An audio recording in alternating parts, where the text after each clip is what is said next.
Innsmouth, stranger. Hi, I'm Rob Whiten from the Innsmouth Book Club. Join me and my fellow guide John Chadwick as we take you on a fortnightly tour of Innsmouth. We visit places such as the Picture House, the Library and Innsmouth Museum to discuss all aspects of weird fiction, whether it be book, film, music, TV or art. As well as that, we stop over at the Gilman House to have a chat with a resident guest. That includes authors, artists, musicians, in fact Lovecraftian creatives of all types. You can find our free shows on Patreon, and there you can also sign up as a patron, which brings you bonus content, plus a monthly PDF copy of Innsmouth News, which features articles, author spotlights, all the latest news and reviews, and more. You can find us at patreon.com/InnsmouthBC. We hope to see you soon, because remember, Innsmouth isn't just a place, it's a state of mind. You're listening to KZOM, Oleander Public Radio.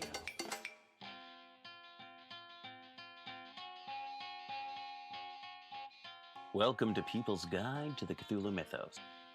Guess what? Jeff Bezos, in his phallic-shaped spaceship, landed on my front yard and dropped off on my door. Paprika? Yep, my copy of Paprika literally got here like 10 minutes ago. Oh my gosh, I got mine yesterday. Oh. It was I ordered a used copy.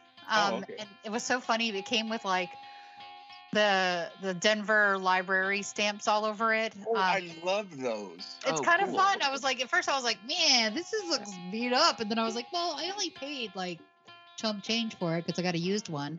Yeah. And then it was kind of cool that it was actually from my friend, the library my friend goes to that lives in Denver. Well, that's cool. Right? It's kind of random. I was like, you got to just mail this to me. Yeah. Yep.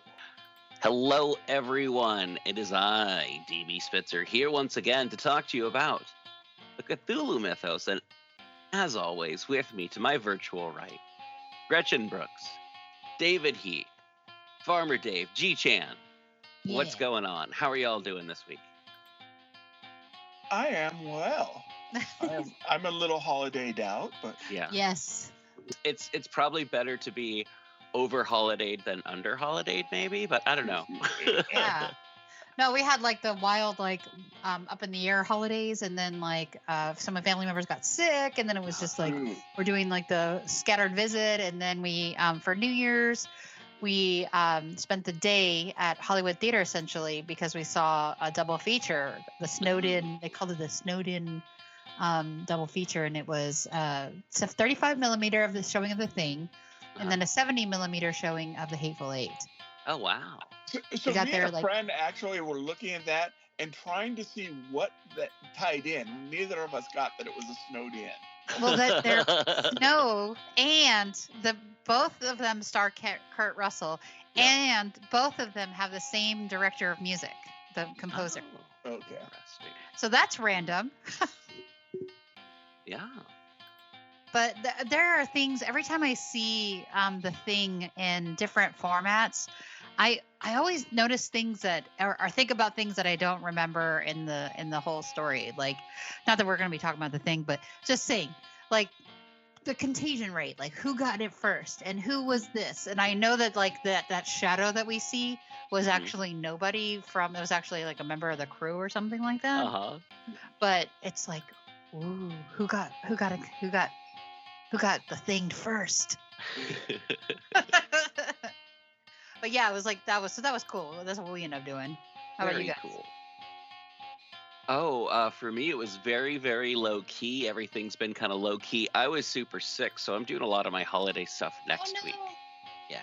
So, yeah, doing my holiday stuff next week, except for the very intimate family stuff. That we all took care of because we were all sick together. But yeah, we had a lot of fun. Played a lot of video games. Goofed off, ate a lot of good food, but kind of stuck around the house as we didn't want to get everyone else in the world sick. Yeah. So, yeah. Yourself, Dave? So, did the Southern California New Year's tradition, in the South, they eat black eyed peas. Uh-huh. In Yeah. Southern California, eat tamales for New Year's. Oh, So I had tamales. nice. I Nice. We had purchased the things to make black eyed peas. okay.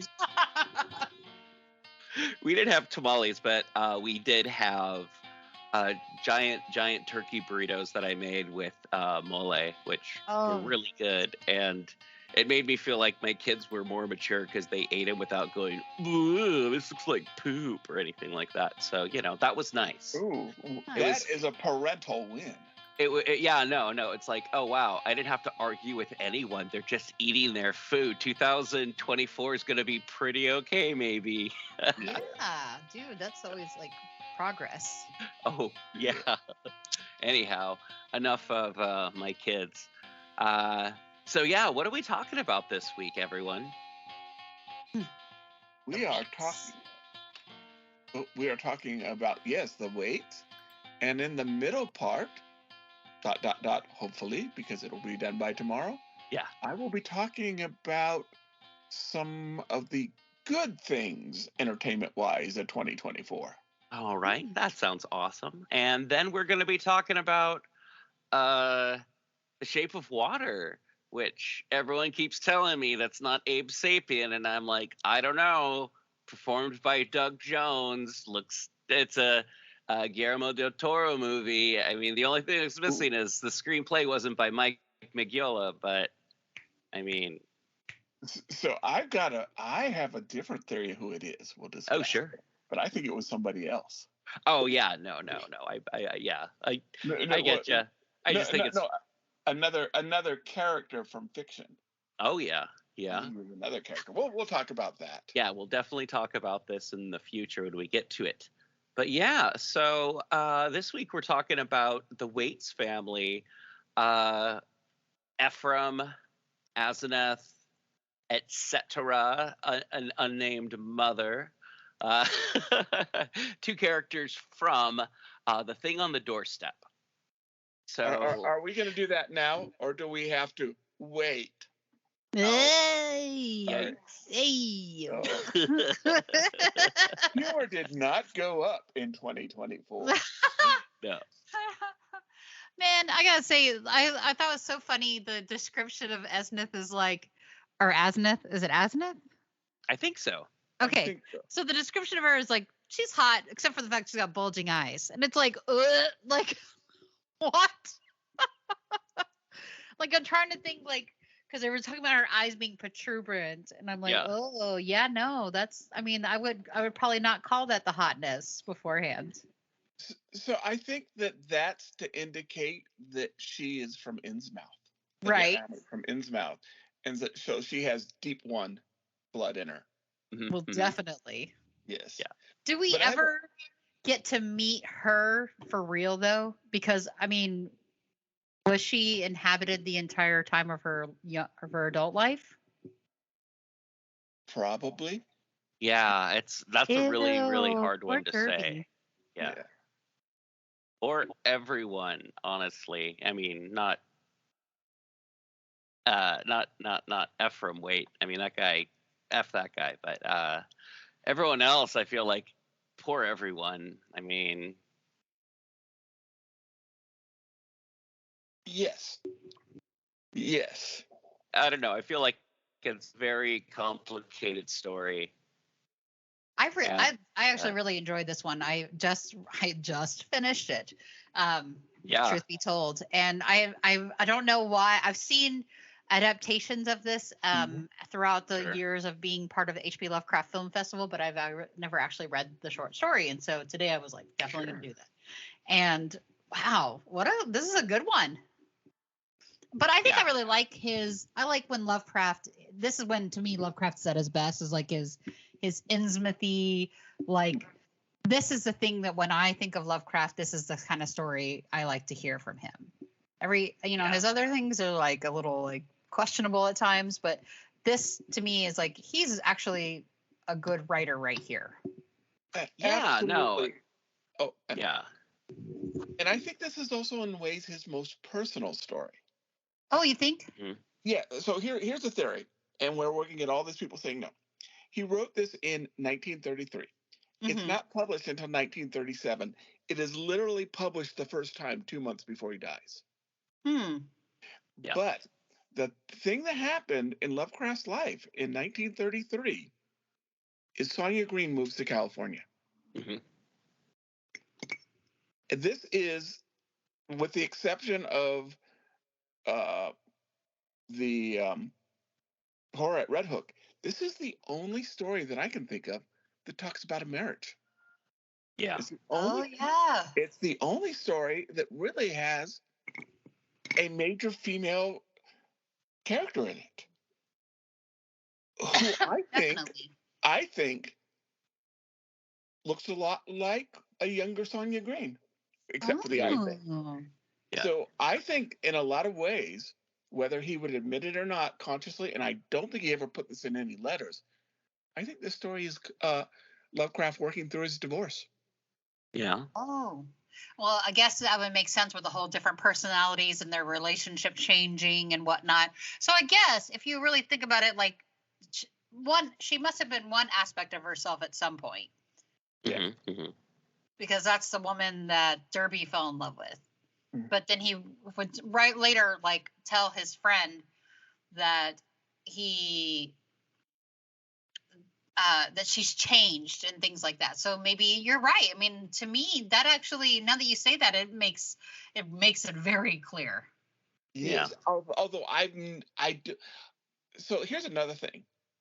Lovecraft and Sonia Green were never legally divorced. Oh. Yep. He didn't turn in the papers. He lies to her. She gets married and becomes a bigamist and doesn't know that until after he died. Wow. So there's a lot of questions. So he doesn't write anything this down. Why didn't Lovecraft turn in the divorce papers? And there's arguments that he still really cared about her. Another argument is that, he couldn't bring himself because that's not what a proper gentleman does. I'm probably wrong, but I want to believe that he loved her.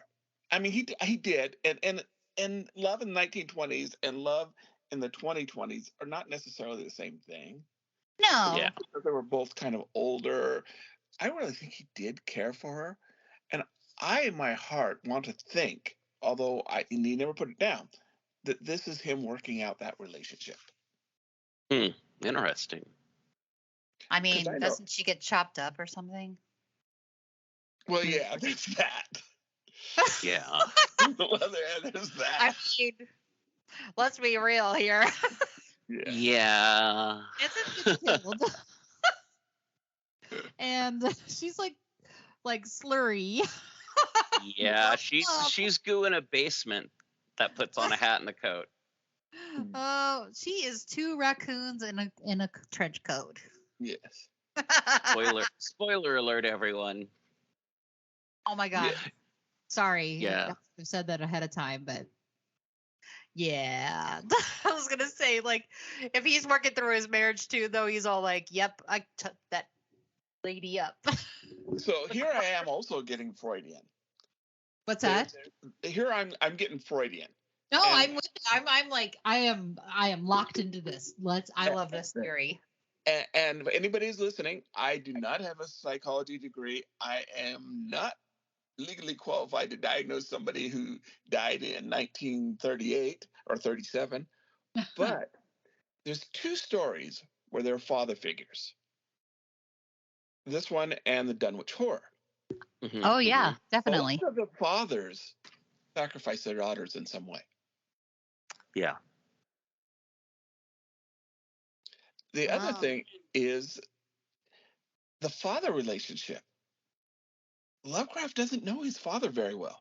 He's like 4 years old or so when his father is locked up in a mental institution. Yeah. So I think that part of it, and this absolutely, we're going to have, S.T. Joshi or, somebody's going to come on and say, oh, David doesn't know what he's talking about. It wouldn't be the first time.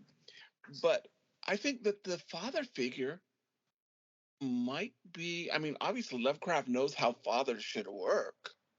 He's a terrible stepfather. His stepdaughter like moves out like 2 months after he moves in. Um, but I think that the father figure is sort of maybe subconsciously his relationship with his dad. Mm-hmm. Again, I'm not qualified to, but that's what I get. I Yeah. support this. Yeah, it's definitely an interesting theory.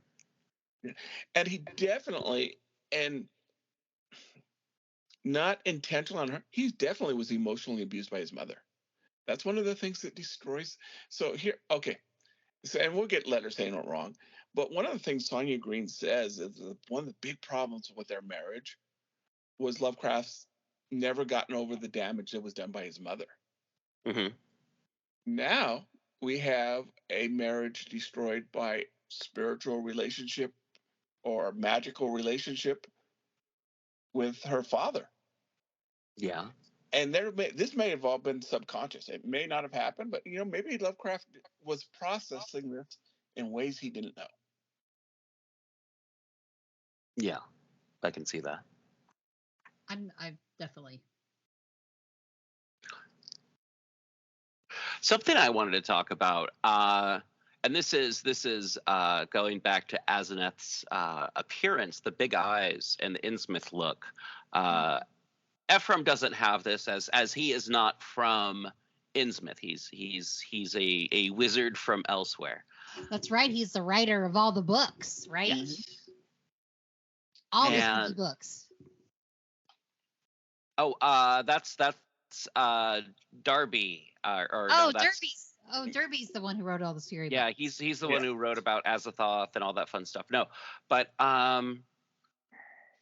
Asenath, something about her eyes. She has big eyes, and I'm like, at what point in time did big eyes become like fashionable in movies, and what time did big eyes become fashionable in like fashion and whatnot? And I'm like, it had to like be back in that period of time. It may not have been like, I don't know, consciously kind of like a thing, but maybe Lovecraft really kind of was like, I don't like these big-eyed ladies in my silent films. I don't know. It definitely could be. Because Lovecraft does see himself as this gentleman. Even romance or what he finds attractive outside of, maybe traditional poetry or something, he doesn't comment on. Yeah. Anyway. No, definitely. Definitely, there's an article worth reading about gender and identity anxiety. It's a review of The Thing on the Doorstep. I was starting to read it, but I got like lost, and I was like, nope, I can't read this while we're getting ready for the show. Certainly, I would have been like taking this in a whole different direction. But it's an interesting read. I suggest people read it. It's from the Lovecraft reread. Oh, cool. Very or reread. One of the two. I'm not certain how they pronounce their thing, but yeah, it is. This is. I definitely think he's working through a lot of things now that you've said. Yeah. Talking about his parents, talking about his background. I mean, I know like the quick points of Lovecraft's life, but like I don't know like the deeper aspects of his life. But to me, the always harkening back to sanatoriums must be like definitely working through his dad issues. But both his parents will die in the same sanitarium. Oh, well, see, there you go. And so he probably has like an uncanny, like, or not uncanny, but an undertoned fear and anxiety dealing with like being around the idea of having to become insane or whatnot. I guess that's often the theme in his stories, right? Yeah. Yes. And so that brings up something else. Sorry for interrupting. No. Lovecraft, whether it's true or not, Lovecraft believes that his father's insanity is caused by syphilis. Yes. Oh. And he is afraid. There's no evidence but that's passed on to children. Oh yeah, totally. So this, now I think about this, that puts the story in a different light. Well, yeah, I mean, think about the whole like dad possession of the child, like that carrying over from that. Oh, totally. Like there's an idea of illness being a possession. Yeah. Oh, totally, and it changes your personality, and oh yeah, why not? Again, Lovecraft would never talk about this, even if he did. Well, feel that's that because consciously. people don't talk about this kind of stuff in general. Like I would think that would even be, considering he was not a he was a gentleman, and so probably didn't discuss this kind of stuff. Exactly. Like feelings and sanity and things. Certainly. Yeah, no. I mean, something I was thinking about while we're talking about this is Ephraim had a secret, and there was a family secret that was passed down through the genes. And it's it's very much it's his father ended up in a mental institution. His mother ended up in a mental institution. I wonder how much he worried about if he would end up in a mental institution and whether or not. Yeah, no, just all the stuff we just talked about. But yeah. So speaking of mental institutions, Arkham Sanitarium. Yeah.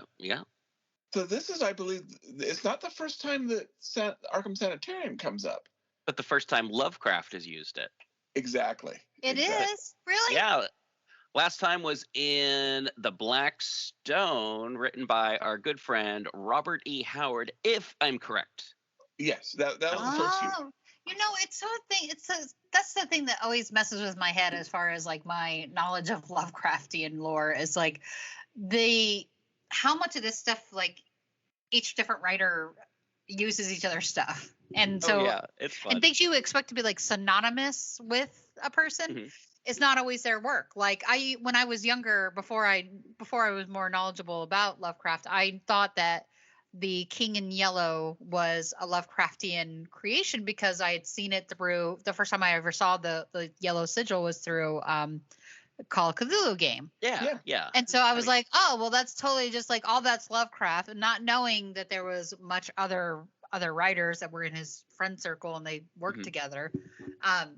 This is one of those things. Arkham Sanitarium I always had associated with Lovecraft, but apparently there was other writers who used it as a mnemonic device or whatever, or device like earlier.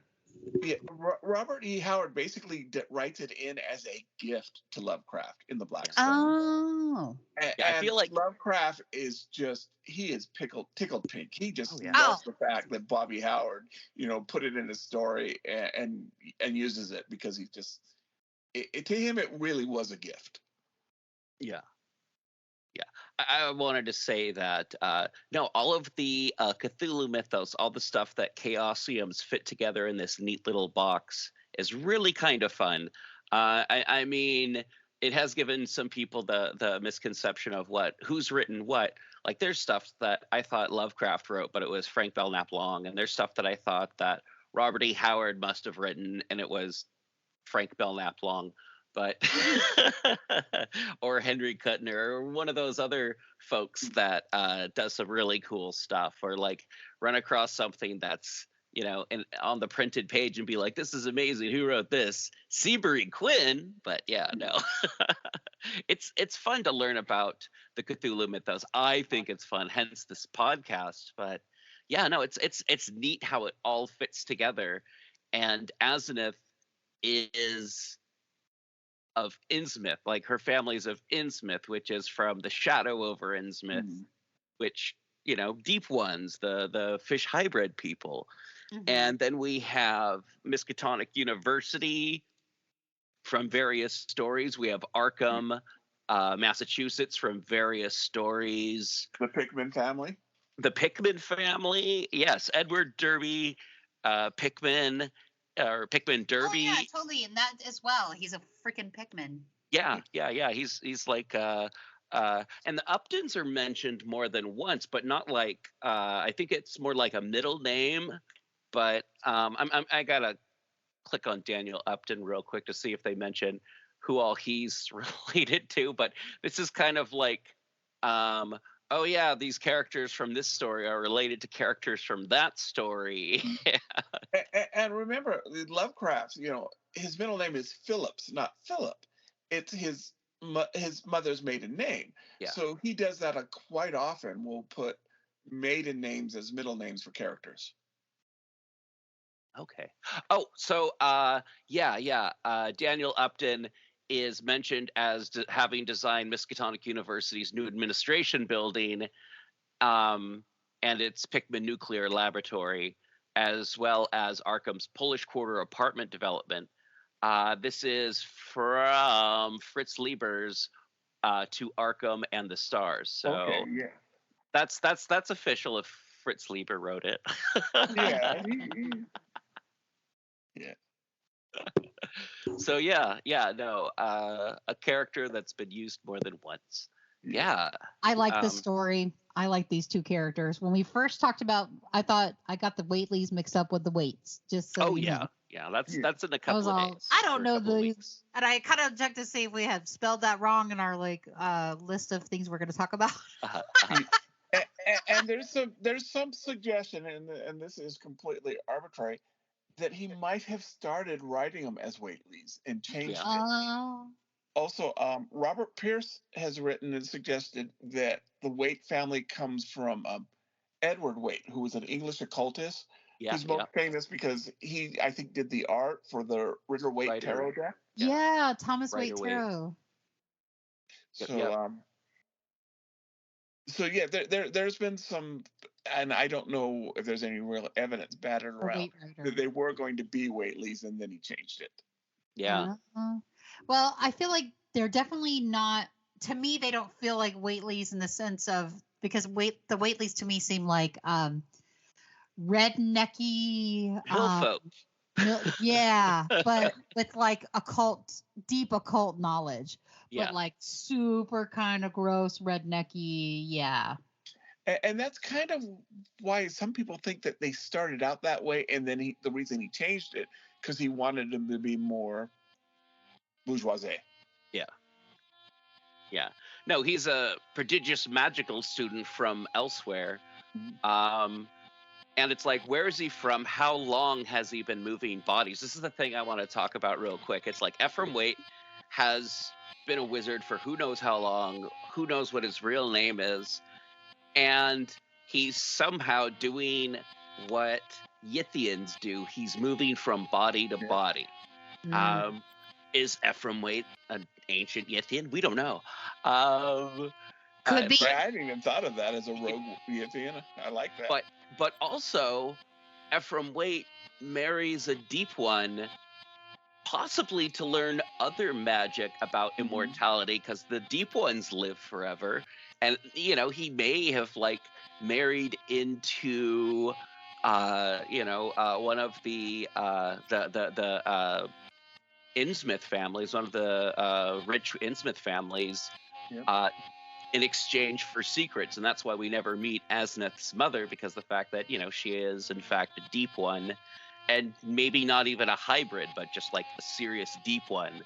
But I don't know. I mean, that's a possible theory. But yeah, Ephraim Waite, wizard extraordinaire. I mean, yeah. I mean, he made it to the end as far as we know. Yep. Yeah. And it kind of says, well, is he going to possess me? That's kind of hunkering back to, the theory with Lovecraft's father and syphilis. Yeah. So. Exactly. I think this is a great theory. Oh yeah. Another thing I wanted to mention is one of my favorite adaptations of Thing on the Doorstep is an episode of Batman Beyond. Yep. Where an elderly Bruce Wayne becomes a young Bruce Wayne. Oh. And meets up with Talia Ghul. And I'm not going to spoil any more, but I mean, if you've read Thing at the Doorstep, you can kind of guess some more interesting parts. I'm gonna go back and find that episode. Just saying. Yeah, it's really good. It's really good. Do either of you have any parts that you think are particularly interesting or adaptations that you find interesting? There was a really good short film quite a few years back, but now I can't remember if it was something that I viewed and hadn't made it into the festival, so I hate to point that one out. Oh yeah. There was a film. They tried to do a more modern version of it. So these two felt like frat brothers. Uh-huh. It was kind of interesting in that way. And she was like the girl was like kind of a Wednesday Addams looking girl, but with big eyeballs. Gotcha. Yeah, and the Batman Beyond episode is Out of the Past. Out of the Past? Okay, I'll check that one out. Oh. I think one of the most recent adaptations is a Stuart Gordon or Stuart Gordon-esque film, Burnt Offerings. Last yeah. at Lovecraft Convention, Film Festival 2023. There was Suitable Flesh. Suitable Flesh. That's what I'm thinking. Not Burnt Offerings. Suitable Flesh. Thank you. Which I didn't get a chance to see, but yeah, with Heather Graham. Neither did I. Thank you for always being able to translate for me, Dave. Yeah.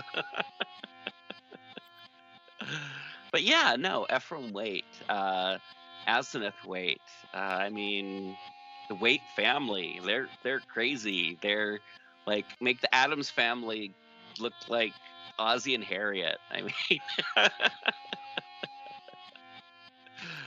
I don't know. Anything else we want to say about this kooky family? I think we about covered them. All right. Cool. All right. Dave is up next with his little bit, and then we will be talking about The Shape of Water. Hint: it's a lady doing it with a fish man. We'll be right. I was going to say whatever bull it's in,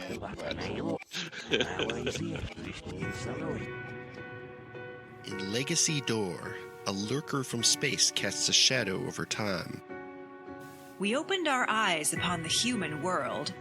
We found ourselves lying on an especially yielding bed in a room displaying scattered relics of their shallow past, tied together by more recently produced items meant to blend with the relics. Typical. A sensitive journalist dreams of unknown lives. It seems like every time I close my eyes, they get stronger. I can't even say the last time I had a normal sleep, let alone a dreamless one. An outspoken lawyer defends the suspect in an unspeakable crime. And that client was Jonathan Strauss, held for the murder of his daughter Abigail and her companion Harrison Reese. And a stalwart investigator tries to drag it all into the light. Some of the Reeses and the Strausses have been involved with something that seems to include an obsession with bloodlines and longevity for at least decades. Legacy Door is a weekly cosmic horror mystery podcast. An ensemble of actors tell a story, also available in paperback, Kindle, and audiobook. Available now. This episode is brought to you by California Tea House. California Tea House is a family-owned tea store where you can find some of the world's best loose-leaf tea and organic herbal tea blends. Like a fine wine, there is no comparison between fine loose-leaf and common broken-leaf tea bags. So, yeah, no, check them out. Check them out. They have quite a bit of pretty awesome tea collections. I'm a huge fan of their white teas. They have a tea club that you can join, but, they've got green tea, black tea, white tea, oolong, that Robios, and herbal tea. They've also got teaware. So check out California Tea House in the show notes. I want to tell you all about something. I want to tell you about a guy I know in a place. This is Dave's Corner of the Podcast. It is awesome. It's gonna go fast. It's not the interview pod. Ha ha. Ha ha.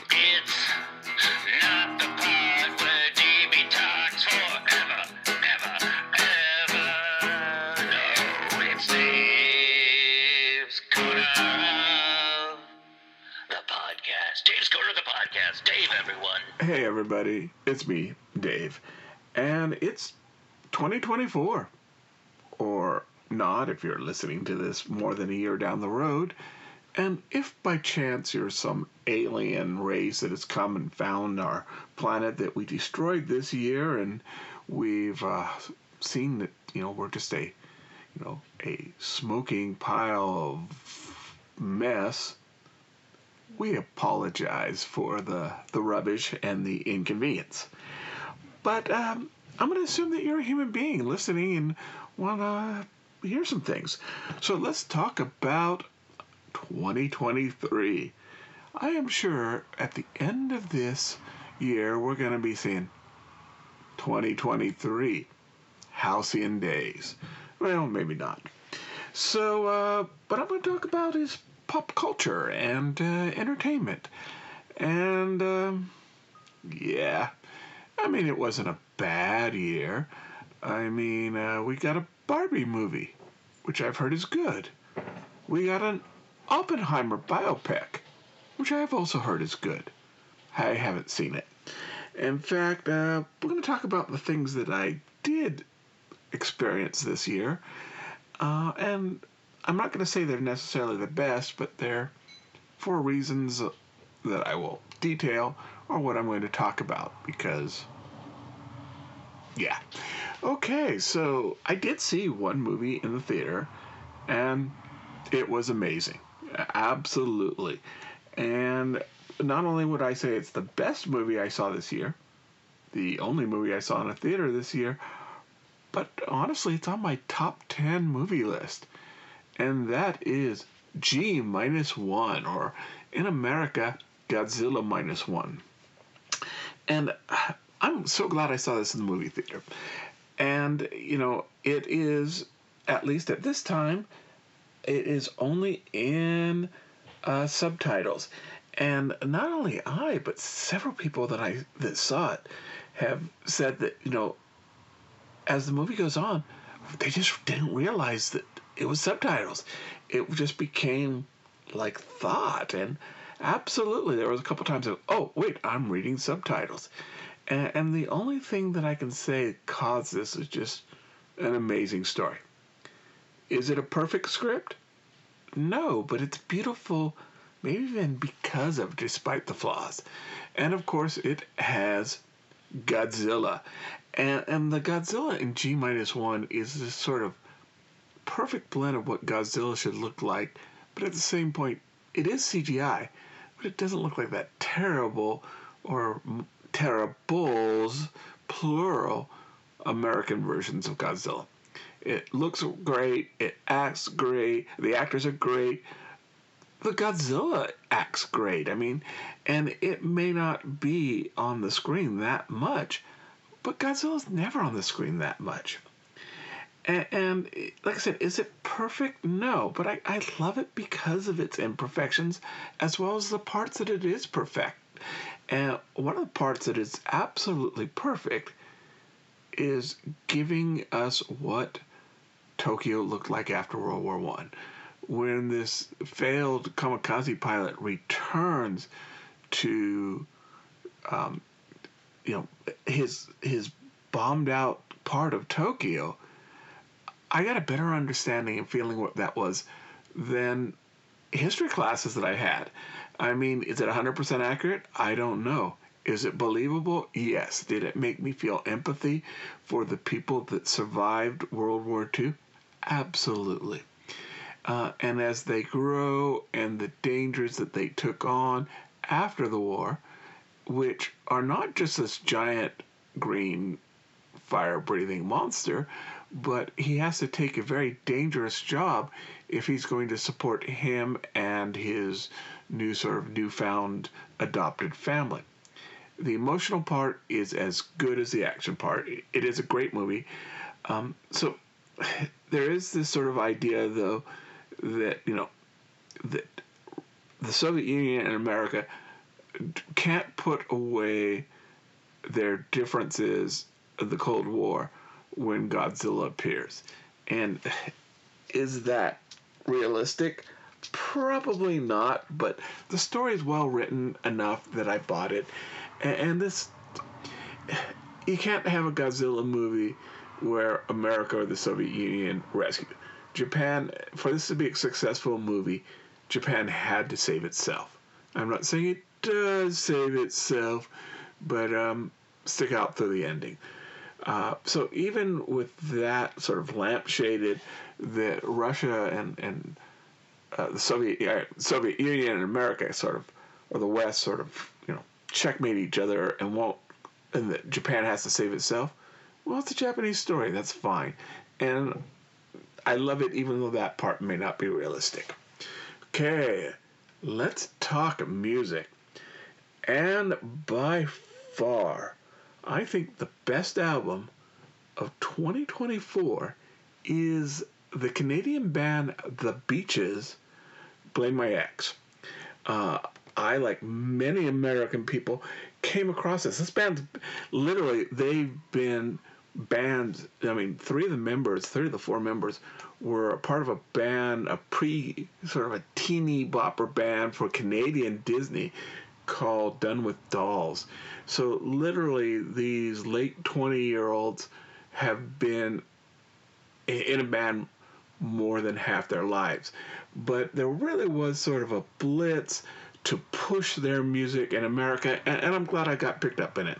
It's a great band. They're coming to Portland in February. I've got tickets. It's going to be a great show. By all means, look at their live shows on YouTube. Looks like it's just going to be an amazing show. And the Portland show, it's only going to be 200 people, so it's going to be a pretty intimate show. Their songs are very intimate. Jordan Miller, the lead singer, had a breakup, and Taylor Swift has got nothing on this girl. She puts it all out there, but it's things we've all felt. We've all felt disappointed with ourselves after the end of a relationship. We all feel that we were manipulated somehow by an ex-partner, and this music is just very intense. They won a Juno Award for Best Album. I think it was 2018 or no, 2022. They were best 2018. They were the best new act, even though they weren't technically new or upcoming act, however the Canadians do it. And so but this, they really did get them in America. So a lot of people, myself, discovered them from this album, and they've consistently been on my playlist rotations for the last 4 or 5 months. Definitely worth listening to. It's fun, exciting, and the live shows are just amazing. They have a little bit of advantage in Canada. Canadian radio stations have to play 50% of the music they play have to be by Canadian artists. So it took them a little longer to break through America because they got the home field advantage up there. But if you're and their music goes from sort of indie sleaze to alt rock to dance rock, different songs, different styles. They've got some 70s style music in some of their albums. But The Beaches, check them out because I definitely will be when they're here in Portland. So another new band that I found is Shut Up and Kiss Me. It's a cover band, and they are from Romania, and 95% of their music is acoustic. But another one, and you can definitely find almost all their stuff on YouTube. But you've never heard Sweet Home Alabama until you've heard it with a Romanian accent. And the two lead singers, they have opera singer grade voices. Just the quality. So definitely another band that I discovered this year that I would highly, highly recommend. Shut Up and Kiss Me. They don't do any of their original work, but every version they do, I won't say it's better than the original, but it's different and it's worth listening. And maybe even listen to the original, listen to them. If you like a postmodern jukebox and acoustic rock, I think you'll like them. So, kind of controversy in my favorite TV show this year.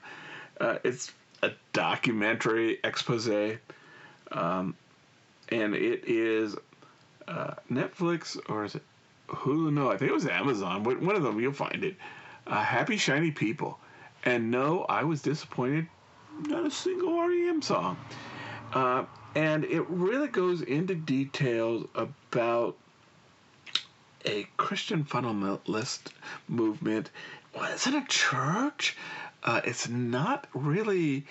It's a movement. It sort of pioneers a lot of the homeschooling, and it was just an eye opener. And even if you didn't grow in that world, I kind of grew up adjacent to it. Wow, it's an eye opener. It's not easy, also. And it definitely, there are some counter arguments that may have been left on the cutting room floor, but I have gone out of my way to listen to some of the counter arguments. They're not persuasive. So the movement IBLP, and I'm you can watch it. It's not going to always be easy. Maybe you shouldn't watch it all straight like I did. And it's not an attack. Some people say it's an attack on conservatism and it's an attack on Christianity. No, but it's a warning.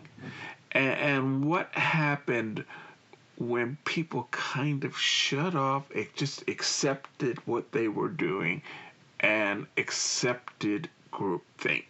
And of course, IBLP does very blame, Bill Gothard, who was removed because of some of the destructive things that he was doing and violations of what he taught. But it also goes into the Duggar family. And it really doesn't necessarily, like I said, you can be a Christian, you can be a conservative and watch this. And yeah, it might make you feel some things that you're not comfortable with. But those are people, you want to be a conservative Christian, that's fine. But what it really does, it shows some of the traps that some of these people in the past have fallen into. And so, yeah, it's not going to convert anybody, but I think a lot of people who are dealing with growing up in high demand religions, or who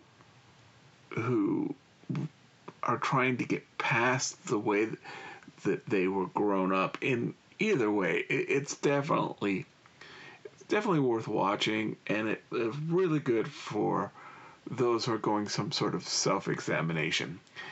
Book 2, I'm going to give close to that, and that book I'm going to choose as the best book this year is called Cultish. And I thought it was originally cultish, like it's cult-like. No, what it's saying is cultish. Cult's a language, much like English or Spanish. And some of the things that you can really draw that is that we think of cults, we think of Jim Jones and David Koresh, and they're not the bulk of the cults. Other cult leaders think those people were obsessive dangerous. Just because you're not in Guyana or, burning a church down in Texas doesn't mean you're not in a cult. And I even said, there's some positive things of cults. Cults of personality talks about this, spin class teacher who uses her personality to inspire her students to a healthier life. But it goes through basically the language of cults. And one of the other takeaways I got for this is all cults. Cults of religion, cults of personality, supernatural cults, political cults, cultish jobs. A lot of people say, well, why? I'm too smart for this. Well, no, smart people are the ones that fall for the cults the most. Because cults, basically all cults, promise one thing. They all have one commodity that they sell, and that's bias confirmation. And smart people, as well as unsmart people, all want their biases confirmed. So yeah, I would say definitely an amazing book, understanding, and even though it's a rather deep discussion, some psychological things, it's definitely an easy read. It's a gentle read. It is by Amanda Montell, and I think we are all probably better off that she decided to write about cults as opposed to starting her own cult, because if she'd wanted to, she could have done some damage, because she definitely understands the psychology of the human mind and groupthink. So, best video movie, and video is a term that was 10, 20, 30 years ago, one we talked about here on this show, by far one of my favorite comic books. Love the adaptation of The Doom That Came to Gotham. Solid, the art's good, the story's good, the acting's good, amazing adaptation. Changes 10-15%, but when it changes for a reason, and the story's better. I won't go too much detail on this because Gretchen and DB and I we did a show where we talked about good 30 minutes about it, and definitely I would recommend listening to that. I recommend watching the show first, or I highly recommend reading the Mike Mignola comic on it. But just I think that's probably the best what we'd call direct-to-video material that I came across today or this year. Comic books. I'm going to kind of not necessarily be the best, but I want to give a shout out to a specific one that I want to think about. I pretty much read all of the Titan books. Titans are the same people, do 2000 AD, which is Judge Dredd. It's their big title. They have been doing for the last 5-6 years. I don't know how long, but for a while they have been doing the Blade Runner comics. By far, I think the best of the Blade Runner comics is actually the Origins, which talks about Cal Maldo, who's the first Blade Runner, and how he basically fell into the position to invent the job. But I want to throw one out, is Blade Runner Love. Love, L-U-V, the character of Blade Runner 49. It basically covers her backstory. And I'm not sure, she's such a different person. And as we follow it through, I'm not sure if it's going to link how she became this sort of desperate to prove herself, tough, bitter, challenged character to, the big bad dragon, almost playful, confident in the movie. So I'm not sure if it was a different character that they just said, oh, okay, we're going to change it and call her this, or if it really is going to have an arc. And I love, like I said, I read almost all the Blade Runner comics, and pretty much all of them, except for Origin, centers around a character named Ash. That and the Black Orchid comic doesn't cover Ash. Ash we basically see her in her young 20s all the way up to now. I think she's, it goes from 2019 to I think we're up to 2049, and she's an older woman. She's a Southeast Asian, lesbian, cripple. So she basically, one of the ways that the Blade Runners control her is that they control this basically cybernetic thing that controls her spine. She can't walk without it. And she goes basically her arc. And Ash is a fascinating character. A lot of the stories kind of blend, and maybe that's why I like Origins so much. It's just sort of new, and it's not as rehashed. Even towards the end, it kind of gets. But I'm really excited. I want to see how Ash will. This character who, honestly, with the is right under Deckard to me as Blade Runner characters. I would like to see how her story arc ends, because it's going to have to end eventually. I mean, as of now, she's been on the job for 20 years. Well, not quite. She leaves the planet, comes back. It's a thing. It's a thing. But at the same point, so I want to see how they take this character of love, and we know, okay, we know that Love's going to make it at least into the 2049 Blade Runner movie. Well, I want to see how they kind of make this comic book character into the movie character.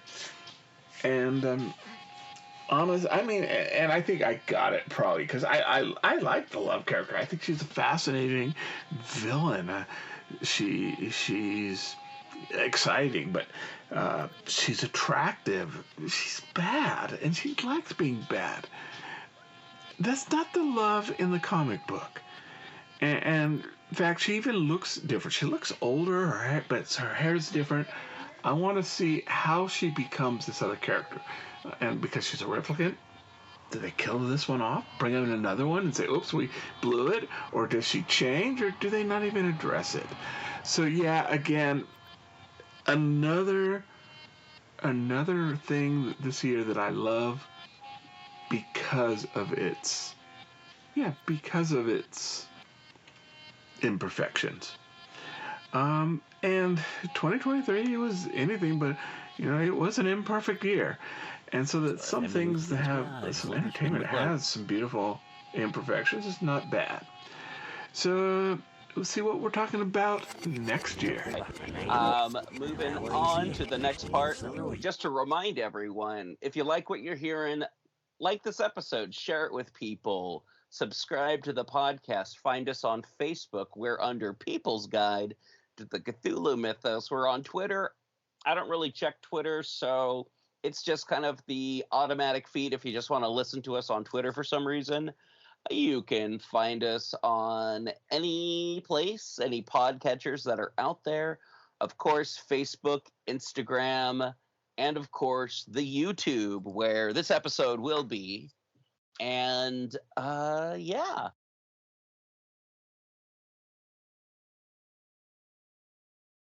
This part of the show doesn't have a theme song. This part of the show doesn't have a theme song, yeah. Dave and Dee and Gretchen go to the movies. Hopefully next week we'll have a real theme song, yeah. All right. Hey, everyone. We're back. We're talking about movies.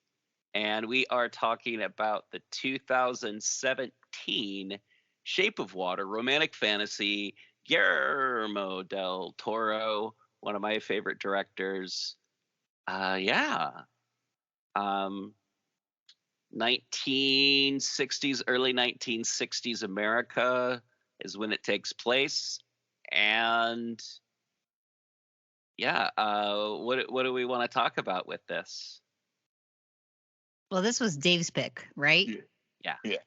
Oh yeah, this was a good one, Dave. Well, thank you. I love this movie, and I'll go back and forth, between which is my favorite Del Toro movie, this or the original Hellboy. Sure. But the original Hellboy is probably more fun, but this is by far, I think, a better movie. Yeah. Oh yeah. Yeah.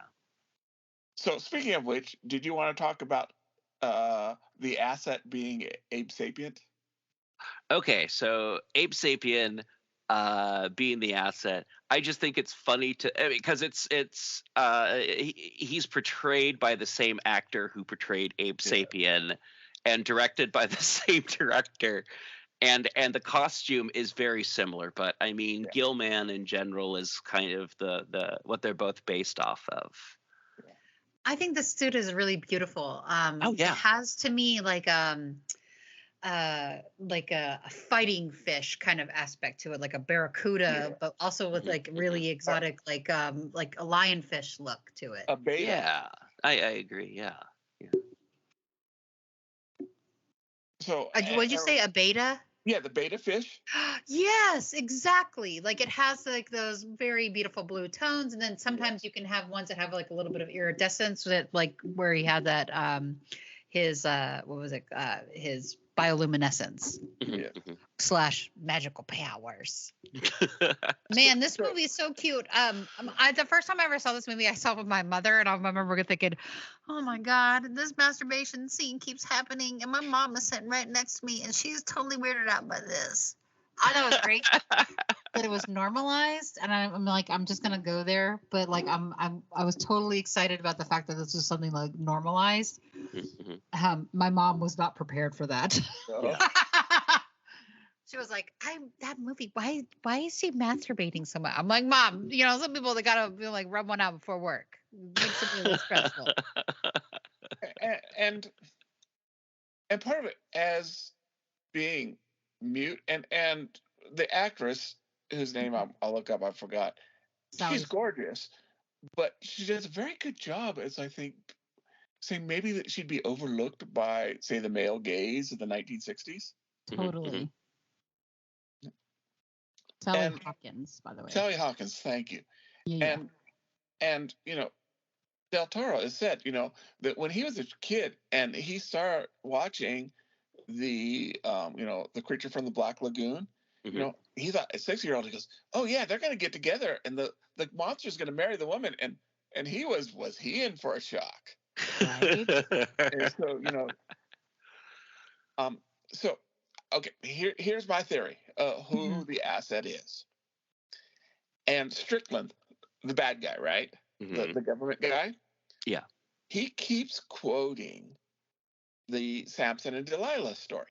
Sure. So, in the Samson and Delilah story, something I think that most people, I would say most Christians, don't know. He gets taken to the temple and destroys the temple, right? Mm-hmm. The temple is the temple of Dagon. Oh. That's in the Bible. And Lovecraft didn't invent the word Dagon. He stole it from the Bible. Yeah. And in reality, it was probably a temple of Honus, not that it was real, but never mind. We'll go off of that. So, so I think, and Del Toro definitely knows this stuff. Del Toro knows his Lovecraft and his Lovecraft history. Yeah. So my thought is he's Dagon, or at least because he said he's a god. This world. Oh, you're right. What? This movie just got 15 times better. Wait. You ready to get your mind blown? Yes. So at the end, her scars become gills, right? Spoiler alert. Yeah. Yeah. Sorry, spoilers. Sorry. And I haven't read the book, but my understanding. So there were a lot of clues. She's an orphan. She's an orphan. Yeah. They don't say where it came. In the book that Del Toro wrote on this, it says that she was discovered at a harbor, and that she was always had that since they found her. If he's Dagon, she's Hydra. Okay. Hydra. Wow. Yeah, no, they mentioned just briefly that she was found on the side of a river as an infant with scars, those scars on her neck, and then someone's like, "Oh, people can be so terrible to children." That's right. That's right. And I'm like, "Oh, those are gills." Oh my God! I've never that. Wow, that never dawned on me. I'm terrible to watch movies with. I just never thought about the fact that she could be like a gill person herself. That's why she was okay. That's why she was drawn to water. I don't know, man. Okay. I love this movie. Yeah, no, it's a crazy movie. It's Michael insane. Shannon is a bad man in this movie. Oh my God. Talk about like the worst, like incel, terrible, awful person. Yeah. No, very unpleasant. But he's a government employee. His family. He should be white male. He should be top of the pyramid in 1960s America. Yeah. And he's missing something as much as anyone else. Yeah. 2 fingers. That was the most horrific part of the movie, is watching. Wasn't that gnarly? Oh, yucko. But when he goes, when he's sitting in the car with his like her boss or whatever, and he's all like, "Do you smell that? I think your fingers are bad." Like I'm like, ugh, gross. That was gnarly. Oh man. Oh, and then I really cringed when they hit the Cadillac. I was like, oh, my heart. Yeah. When they scraped the Cadillac and crushed the side of it. Yeah. Because it was so beautiful and pristine and brand new, and then we got destroyed. But every character was fantastic in this. Oh yeah, Absolutely. no. I feel like this movie was so perfectly cast. Everyone was wonderful. Oh, and her neighbor. Oh yeah. Was it? Yeah. Like, is that Michael Stolberg? Is that who that is? Oh, Jenkins. Stolberg. Yeah, Michael Stolberg, I think. I don't know how to pronounce it. It's Richard Jenkins, who's her neighbor. Okay. Yeah, I'm just. Michael Stolberg is the guy who plays the Dimitri guy. Gotcha. Okay. But yeah, he. I loved his character, the artist that was like struggling with his homosexuality and not being also a fish out of water. Yeah. You know, and like the whole misfits finding each other and just like, oh, it's just their relationship was so endearing and he was so chill, even though the fish guy ate his cat. Yeah. That also was upsetting. Yeah, it was. Yeah. I was like, no, like really bad eating the cat too. Oh yeah. Yeah. And the three primary heroes in this, is a disabled woman, an African American woman, and a gay man. Yeah, 3 fish out of water. But none of them would have voices. Exactly. Mm-hmm. I mean, yeah. So the symbolism just goes deeper and deeper. Oh, sure, yeah. It's just such a beautiful. It's a beautiful movie, and I like that every time we kept cutting to the theater, they were playing. Weren't they playing Samson and Delilah? I don't know. they were playing a biblical show. I'm not sure if it was. I think it may have been that one. Or it may have been like the 10 Commandments or something like that. I couldn't. Yeah. I thought it was Samson and Delilah, but I couldn't be certain. I thought that was interesting too. Mm-hmm. Wow, so much deep meaning. Yeah, this is a good movie. Yeah. And another thing they've said is, you notice that how little use of the color red. Well, like for like shows like sexiness, like when after she had sex with him, which I love that, by the way, that her hand motions on how she describes how his but she was wearing red heels and she had like a red hairband and was wearing lipstick, and I was like, wow. So that was kind of showing her like she was feeling herself. And one of the things about her character in general is that yes, she was meek and mild, but she was also really strong and powerful and sensual and romantic and things you wouldn't expect a person who is often portrayed as like when somebody is handicapped and portrayed in movies, they're not generally given a power or like having that kind of like interior strength. Sure. Yeah. So I thought that was well used. They give people like a magic power.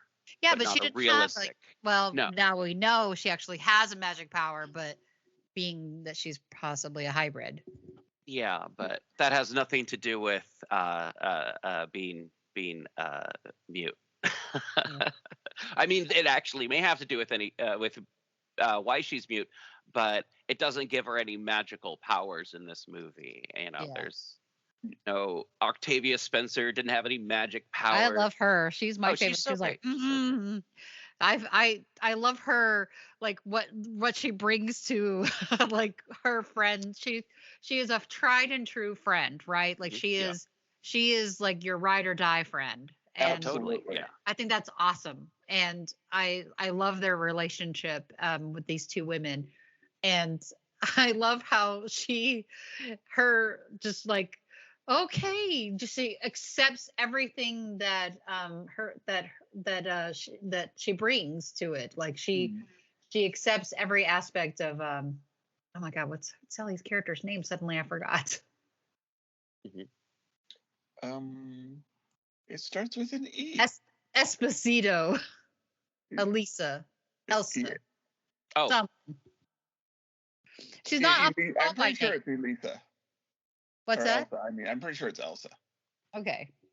I just remember like she's often more called Esposito than she is anything else. Yeah. But I love that Zelda was like so like just okay, we will make it happen. Whatever you need to happen. Yeah. And was accepting of it, but would give her a hard time when necessary. Like, girl, what'd you do? And then be like, oh, okay, yeah. I thought that was really indicative of like of female friendships too. I mean, also is getting to see like that was the Bechdel test in past, like flying colors. Yeah. And so this is again, this will be known as the episode where David saw too much into things. but Esperito, right? And I know this common name, but when I hear that, I think of Esperanto. Oh. Which is the universal language. Gotcha. Oh. Which I would suspect that I have a feeling that Del Toro kind of maybe besides, it's a common name and it's a very and I don't mean this in a bad way, it's not a white name. It's not a maybe she's Italian. I see Italian or Spanish or but I like when she cusses, like she signs like F-U-C-K. Yeah. And he's all like, what is she saying? She's all Y-O-U. And he's like, oh, I didn't catch that. It's like, what is he saying? She's saying thank you. So good. No, it really is a great movie. Yeah. Yeah, no, Shape of Water. I remember when it came out, there was a lot of I don't want to say hype in the horror community, but I remember there was a lot of people excited about it, and people are like, "Have you seen Shape of Water yet?" And I'm like, "No," and they're like, "Well, I'm not going to ruin it for you, but as someone who likes Lovecraftian stuff, I think you'd really like it." And I'm like, oh, "Okay, cool, all right." And then I think like promptly after that, like late night shows are like, "In this movie, a lady fucks a fish." But yeah. Yeah. So apparently I looked it up. Esperito Latin translates as placed outside or exposed. Oh, interesting. So, I thought her name was Esposito. yeah, that's what I meant. Oh, okay. I mispronounced it. No, just making sure, because I'm like, wait.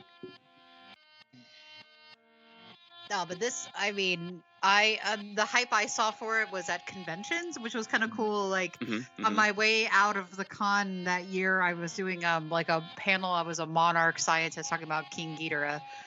Cool. So I was walking out of the con, and this guy stopped me and he's like, "Have you seen The Shape of Water?" And I was like, "No." And he goes, "Do you want to?" And I was like, "Yeah." So I saw like a preview for it, like a trailer thing. And then he gave me a mug that was a heat reactive mug that when you poured hot water in it, you could see the two of them underwater. It was really cute. Oh, wow. And then I broke the ding dang mug just this year. Oh no. Or last year. Yeah. Well, I had fun. Yeah. I had fun watching this. This is a good movie. Yeah. You guys always have good picks. Just saying. Oh yeah. Well, thank you. I really have enjoyed both of your picks. Yeah. Next week we're going to be talking about the haunted place, or is it the haunted palace? Haunted palace. The haunted palace. Okay, I've written. It's the haunted palace. Okay. Yeah, I wrote it down wrong. It's the haunted palace. Okay. With starring Vincent Price. Ever hear of the guy? And directed, and directed by Roger Corman. Ooh. And Haunted Palace is a title of a poem, but it really is based on a Lovecraft story. Let me introduce you to my haunted palace. That's my Vincent Price. I'm spooky. I was gonna say that's what goth dudes call their place. yeah. No, I mistyped it. Oh, we'll sorry. This next week, but I got kicked out of a panel to make room for Roger Corman to talk about this movie. Okay. Oh yeah. Well. Yeah, and we're going to be talking about Charles Dexter Ward for no reason as well. So yeah. Is there no reason?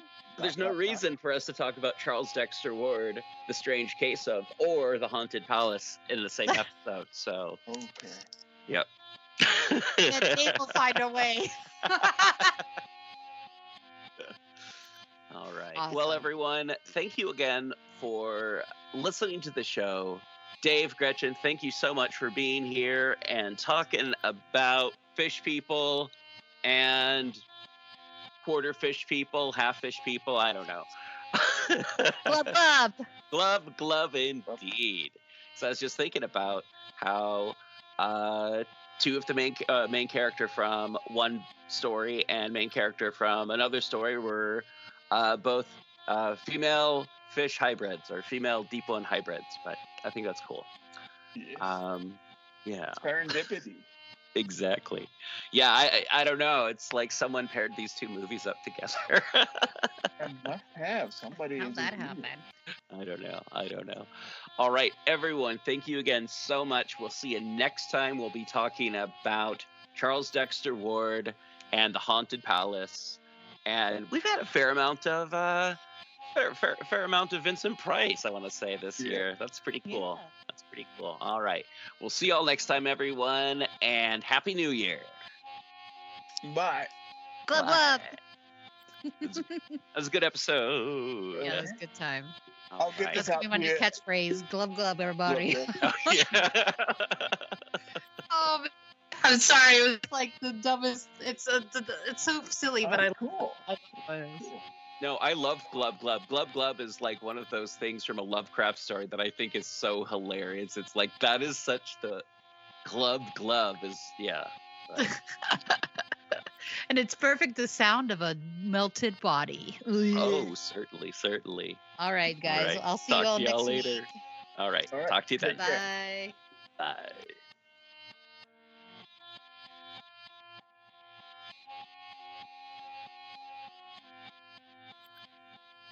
So I'm Louis to get this eggs. Look, ich bin McClough.